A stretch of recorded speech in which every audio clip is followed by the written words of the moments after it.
Secondary school. In this series of videos, I am discussing the English education system. In the last video, I talked about primary education. If you haven't seen that video yet, go watch it first, then come back here. In this video, I will talk about secondary education. In a later video, I will talk about post-16 education, including sixth form, college and university. Like last time, I am only describing education in England today. Scotland, Wales and Northern Ireland control their own education systems separately. In England, different secondary schools can choose how to run certain parts of the school, such as school holidays. As a result, experiences of secondary school vary. Here I will discuss the most common ways secondary schools work, but this will not be true for all schools. In England, young people attend secondary school between the ages of 11 and 16.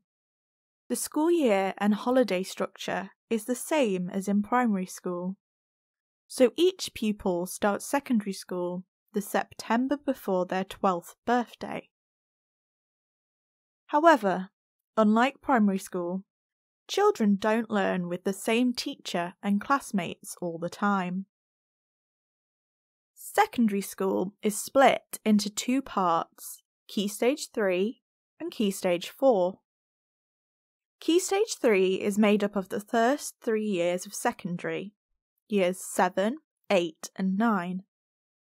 In these years, students study all the subjects offered. Key Stage 4 is the next 2 years of school, years 10 and 11. Here students prepare to take exams called GCSEs, in core subjects such as English and maths, plus subjects chosen by the students such as art or history.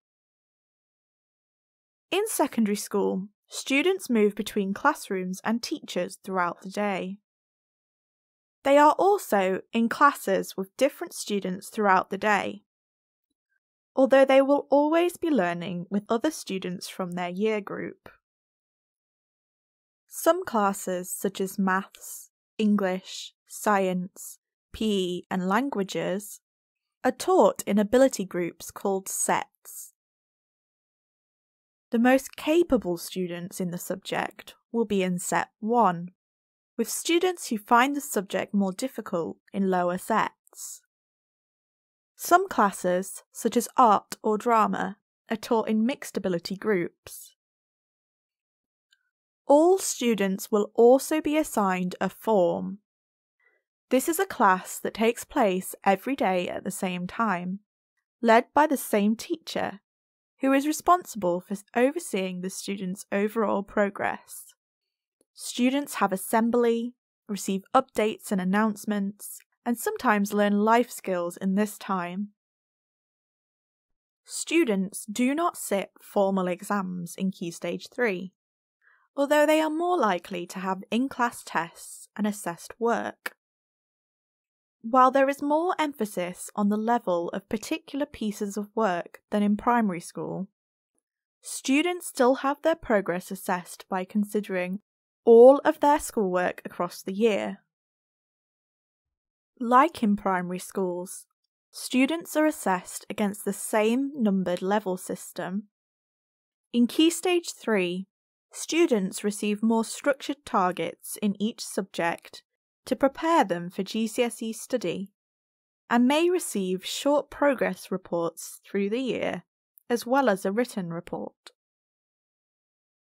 In years 10 and 11, students study for GCSEs.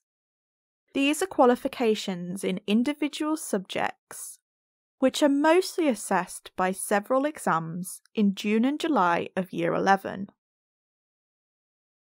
All students are required to take English, mathematics and science qualifications. Some schools also require students to pick one humanities and 1 language subject. At the end of Year 9, students choose which optional subjects they would like to take at GCSE level. Optional subjects can include art, drama, ICT, design technology, and extra humanities or languages. Young people are also required to continue PE lessons throughout Year 10 and 11, although they do not always get a qualification in this. GCSEs used to be assessed on a letter grade system, with grades A to F, but are now assessed on a number scale, with 9 being the highest grade and 1 being the lowest pass. GCSE exams are supervised by invigilators, people who are employed by the school to run the exam and prevent cheating, not teachers. The exams are also marked by external markers. Students find out their results in the August after they sit the exams. These grades determine what courses students can take at sixth form or college.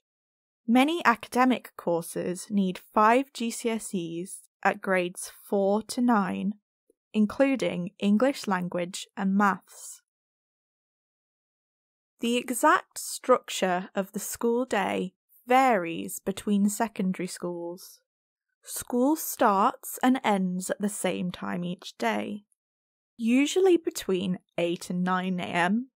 and between 2:30 and 4:30 p.m. Most schools have between 4 and 6 lessons, sometimes called periods, plus form a day. There is also a break for lunch and at least one other shorter break. The subject and order of lessons change each day on a 1 or 2 week repeating timetable. Today, we have talked about secondary schools in England. What differences did you spot between primary and secondary schools? How does this compare to schools where you are from? Let me know in the comments.